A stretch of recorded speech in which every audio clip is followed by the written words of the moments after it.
সকলকে নমস্কার। আপনারা দেখতেছেন আমরা মাইক্রো থেকে নামতেছি। তার কারণ হচ্ছে আমরা ঘুরতে গেছিলাম দিনাজপুর দাদুবাড়ি। সবাই এন্ট্রি দিয়ে নামতেছে আর কি।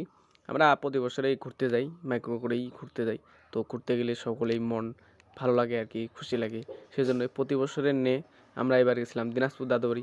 আরও অন্য জায়গায় গেছিলাম, যেটা আমি এর আগে ফেসবুকে পোস্ট করছি, চঞ্চল রিসোর্ট আর অন্য জায়গায়। তারপরে রাস্তা দিয়ে আমরা হাঁটে হাঁটে যাচ্ছিলাম, ঢুকে গেলাম আর কি দিনাজপুর দাদুবাড়ির গেটের এখানে, যেখানে কয়েন দিতে হয়। কয়েন দিয়ে তারপরে গেটটা এখানে খুলে যায়।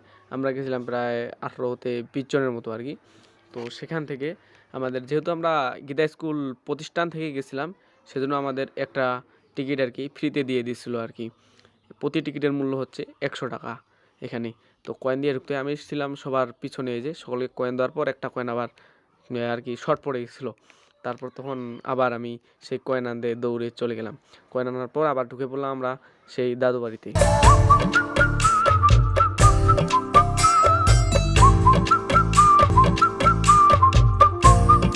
তারপর দাদু বাড়ির ভিতরে ঢোকার পরের রাস্তাটা দেখতেছেন আপনারা, অনেক সুন্দর বলা যায়। পরিবেশটা আসলে অনেক সুন্দর পরিবেশ, বা পরিবার নিয়ে যাওয়া যায় আর কি। আপনারা যারা অনেক দূরে যাইতে পারেন না, অবশ্যই আপনারা দিনাজপুর দাদু বাড়িতে আসতে পারেন।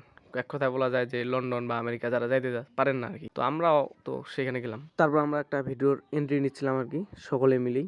আপনারা দেখতেছেন তো এন্ট্রি নেওয়ার কারণে আসলে অনেক ভুল হচ্ছিল আর কি, ভিডিওটা সেরকমভাবে নেওয়া হয় নাই। তো যাই হোক, আনন্দের সবাই উচ্ছ্বাসে একটু আনন্দ করছিলাম ভিতরে।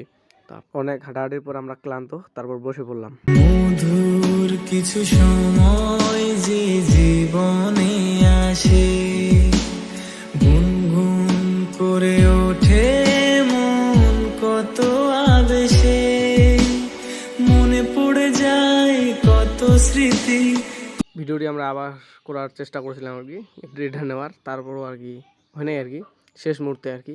এখান থেকে তারপর আমরা অন্য জায়গায় গেছিলাম, যেমন দিনাজপুর রাজবাড়ি, চঞ্চল রিসোর্ট, তারপরে সৎসঙ্গ বিহার, দিনাজপুর ভার্সিটি, হাজী মোহাম্মদ দানেশে গেছিলাম আমরা আর কি। তো সকলকে নমস্কার, সকলে ভালো থাকবেন।